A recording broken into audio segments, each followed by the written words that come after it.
Hi, everybody. Welcome to week 14 of English 2210. We are week 14 out of 15, which is pretty exciting.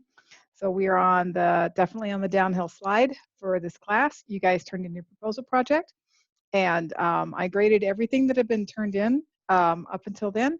So other than what you turned in on Sunday night, you should have all of your grades. You should kind of know where you're at um, as far as your grades go and what you might need to rework before the end of the term.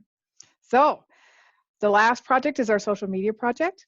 And we have a bit of a longer class tonight. So let's go ahead and get started.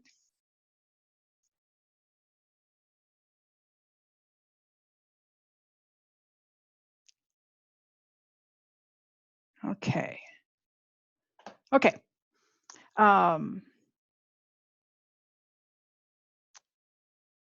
So here we are in week 14. Last week you turned in your proposal project and the review. It's awesome. This week we're going to look at the social media project requirements, and you have 3 assignments: social media identity, social media free write, and hiring in social media. Okay, so your first piece, let me go ahead and talk about the social media project itself. And sorry, let me go ahead and get this figured out. Okay, here we go. Okay, so on the social media project, you were going to view one of your social media accounts, preferably Instagram or Facebook. Facebook is the best for this project, by the way, from someone else's account who is not your friend or follower. So if you have somebody you know, like a sibling or a cousin or a friend that's willing to unfriend you so that you can look at your account, that's the easiest way to do this. If you do not have your own social media account, please email me and I'll help you figure that out. There's another way to do this assignment if you don't have your own social media account. The second thing you're going to do is you're going to search for yourself through Google. And remember to put your name in quotation marks. And I want you to search for all, and I want you to look for images and videos. And you're going to write a 400-word reflection. It needs to be grammatically correct, of course. It counts as 10% of your grade. And I want you to just do I want you to start with a brief overview of all the things that appeared about you on social media and through the Google search. And you can use any search engine. I just use Google, but you can use any search engine. You can assess what a potential employer might think about you, might conclude about you, discuss what you need to do to scrub your account, and discuss your feelings about this. So we're going to be going over a lot of these points farther along. And so here we go. So, but that's the end goal. That's what you're going to be turning in the last week of class.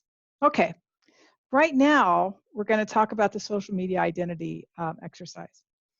So think about what social media you use, and don't forget YouTube, which is also a social media platform. Think about how you use it and how do you think others use it. So 7 in 10 adults use some sort of social media. And I want you to think about what assumptions do you make about people on social media. We're looking at social media and hiring. And so when people look, if you're on a hiring committee and you look at somebody's social media account, what assumptions are you going to make about them? And we're going to kind of look as well of what assumptions do people make about us when they look at our social media accounts when they want to hire us. Think about what those assumptions are based on and thinking about stereotyping and personal bias. These things take place in our minds and we need to be cognizant of them. So in 2014, a survey found that 91% of Americans agree or strongly agree that people have lost control over how their personal information is collected. I'm sure we all feel about that every time we have searched for something and then it comes up as an ad every single time you turn on anything else. So 80% of social media users said they were concerned about advertising and businesses accessing their data. 64% said the government should do more. And I kind of wonder if in the last 6 years, if that's gotten to be higher, as the government has tried to begin to look at how to craft some legislation around social media and privacy. So your social media identity assignment, the first part on a Word document, I want you to write 5 things someone could find out about you by following you on social media. I want you to save it because you're going to add to it at the end of the assignment. The second part, you're going to use a random name generator, randomwordgenerator.com, and you're going to search for this person on Facebook and Instagram and search for them on Google. So let me show you how to do that.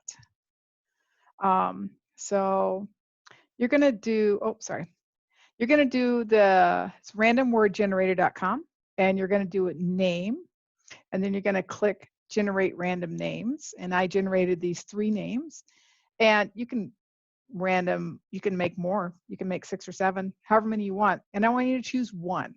I'm going to choose Willis Miles. And then when you search for him, you're going to, or search your name, you're going to put it inside quotation marks so that it just searches for that name.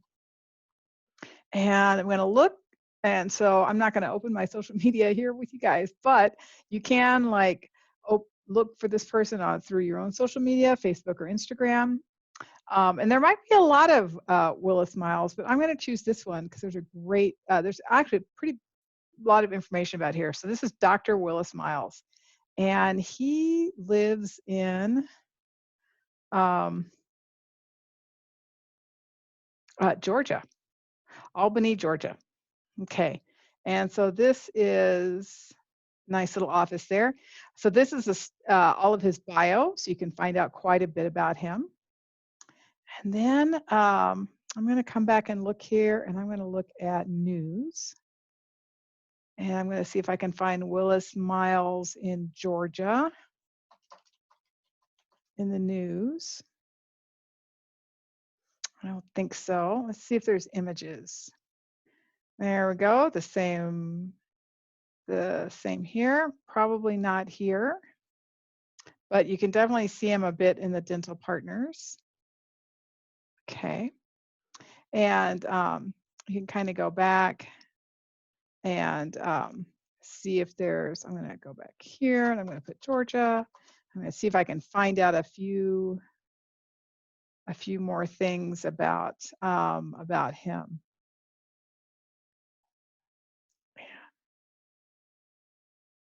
Willis Miles. There we go. I kind of forgot his name for a second there.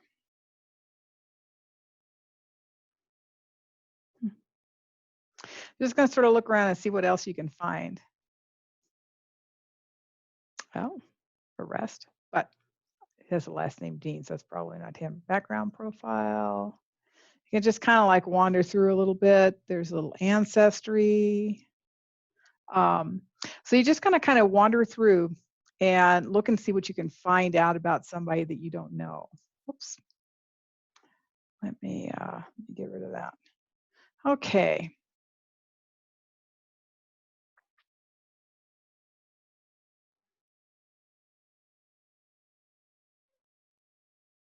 Okay. And so you're going to search around on Facebook, Instagram, and on Google or any other search engine, and you're going to try to find out what you can about this person.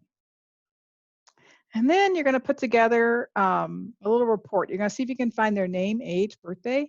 You can usually find those on Facebook. I bet that guy is on Facebook.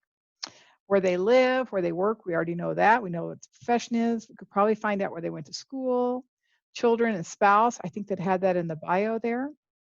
And you want to try to draw some conclusions about their personality.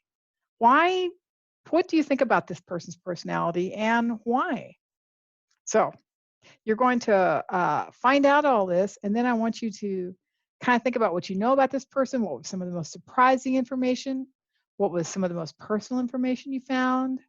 You can often find that on Facebook, actually. And was there anything disturbing you found out? Then I always like to ask, what part of this exercise is creepy? It does get a little creepy to find out how much you can really see about somebody else's life. And so, so the first thing you're going to do is you're going to write those 5 things people can find out about you. The second is you're going to look for this person on both search, internet search, and social media search. And then the third part, you're going to put your findings about the person in a little 250-word report. You're going to include an image of the person. And So you're going to do that little report. And then after you've done this, I want you to think about 3 more things people could find out about you through social media or Google that you hadn't thought about at the beginning. So you're going to turn in both of these to the assignment portal. One is it's a piece of paper that has 5 things and then 3 things about what people can find out about you. And the second is a 250-word report. Okay, so that is the social media identity 14.1. Whoops. And then 14.2, which is social media free write. So you're going to open a Word document. You're going to set a timer for 10 minutes, and you're going to free write and kind of answering some of these or all these questions. And you can do that just directly. You can do it on a Word document. You're going to, after the social media identity assignment, what do you think about your own postings? Are there things an employer could find out about you that would hurt your chances of employment? That's really what we're looking here in social media, is we're looking at the kind of the nexus of social media and employment. How do you balance the need to connect with your friends and the desire to have your information remain private? Do you ever friend people that are not your friends? Do you friend people from work? And how could that be an issue? So that is that social media free write 14.2. 14.3 is about hiring in social media. So many workers report that their employees have policies about social media use on the job. Half of all full-time and part-time workers say their workplace has rules about using social media while at work. 32% report that their employer has policies about how employees may present themselves on the internet in general. That's kind of interesting, isn't it? Kind of thinking about that, about how people use social media and how that kind of nexus between your employment and work. There are a lot of different things about that. I mean, everybody, on one hand, people would want to be able to say and do what they want on their own social media. Second thing is like, I'm a teacher here at CNM, and if I talked about on social media how bad my students were at CNM, how would that look? I just want to say that I love my CNM students. I love all of you guys, and I would never do this. But just what if somebody did that? How would you ignore that they said that? And how would you ignore somebody's, feelings about that? I don't know. So it's something to kind of think about. Employers continue to monitor employees' online presence even after they're hired. Nearly half of employers, 48%, say they use social networking sites to research current employees. So that's really something to think about. But on the other hand, if I worked for CNM and I was saying terrible things on my social media, wouldn't you hold CNM responsible for having me here in the classroom, yet I still said these really terrible things about students? So anyway, something to consider. More and more employers are taking steps to review Facebook and other media profiles of job candidates. 85% of employers indicate that they are less likely to hire candidates whose social networking profile or tweets evidence unprofessional behavior. And social intelligence, this is a company, has the ability to look up to 7 years in an employee's social media history, which means that even if you clean something up, they would be able to look back and find your post that you'd already deleted. So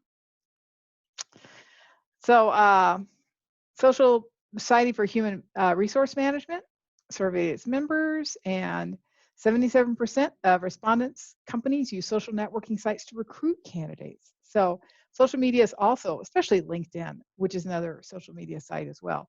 But LinkedIn is often used for recruiting. 3 ways companies are analyzing social media to make hiring decisions. Let me see. IT, 74%, manufacturing, 73%, are more likely to dig around in people's social media for potential jobs candidates. Nearly half of employers say if they can't find a job candidate online, they are less likely to call that person in for an interview. So there's kind of this like sort of back and forth, like you need to have an online presence, but you want to have the right online presence. And if you have no online presence, people might actually not bring you in for an interview. So It's an interesting thought. So one thing that number one, having an online profile is important. Number two, companies use social media to confirm a candidate's qualifications. Um, excuse me. According to employers who use social networking sites to research potential job candidates, what they're looking for when researching candidates is information that supports their qualifications. If the candidate has a professional online presence, what other people are posting about the candidate, a reason not to hire the candidate. Oh, that was pretty interesting too. And a professional online persona is key. What hiring managers should look for is anything alarming and that could be a cause for concern, and anything that doesn't align with the company's values or missions. So it says, like it or not, if you were to use social media to evaluate alcoholism or make inferences based on alcohol use, the EEOC could criticize your process as having pre-offer medical examination, and you could be in violation of the ADA. So it's kind of interesting too. You, as people on hiring committees, need to be very careful about what conclusions they draw from what they see. We all have unconscious biases that come into play when we make judgments. And so as social media permeates all aspects of our personal and professional lives, what you post online can have serious and lasting consequences. Employers who found content on a social networking site that caused them not to hire a job candidate said these were the primary reasons. Job candidate posted provocative or inappropriate photographs, videos, or information. They posted information about them drinking or using drugs, discriminatory comments, linked to criminal behavior, lied about qualifications, had poor communication skills. You should only post things that correct English. Keep that in mind. Job candidate badmouthed their previous company. Job candidate's screen name was unprofessional. Confidential. I remember when we talk about having a professional email and not having an email that says like unicornlover@gmail.com. Job candidate shared confidential information from previous employer, lied about an absence, posting supposed to be at work today or supposed to be sick today, but actually I'm hanging out with friends, which of course nobody's doing now, but you can see how that would work. Candidate posted too frequently.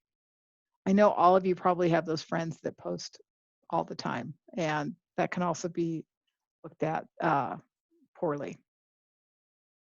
On the other hand, those that found content that led them to hire a candidate said it was because they saw the job candidate's background information supported their professional qualifications, that the candidate was creative, that their site had a professional image, was well-rounded, showed a wide range of interests.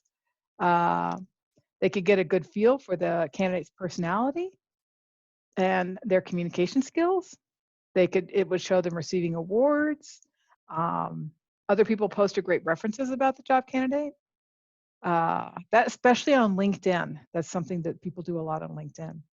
Job candidate interacted with company social media accounts, posted compelling video, had a large number of followers. It's a possibility, but you can sort of see that your social media profile can help you get a job as well.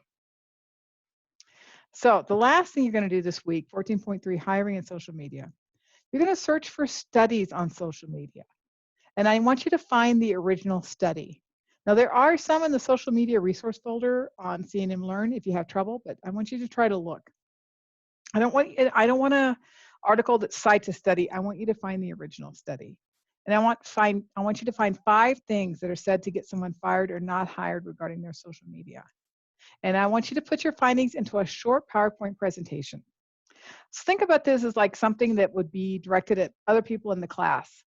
As a warning, helpful hints, what not to do, what to do. Remember that there are things to do as well not to do. So you want to cite the requirement to cite at least one study and one other source, so 2 sources. You need to have 10 slides. Each slide must have an image, and it must have a reference slide with 2 citations. Okay. There we go. So that's it for this week. You have 3 assignments. You have social media identity, social media free write, and hiring in social media. The very beginning of this class, we talked about the social media project. That's not due until the 11th of December. So you have plenty of time to work on that. It's a very small assignment. It shouldn't be a problem for you. And that's it for this week. So it's great to see you guys, or at least virtually see you. And thanks for reaching out to me in Teams. I'm always happy to answer any questions that you have. And hope you have a really good week. We'll see you next week.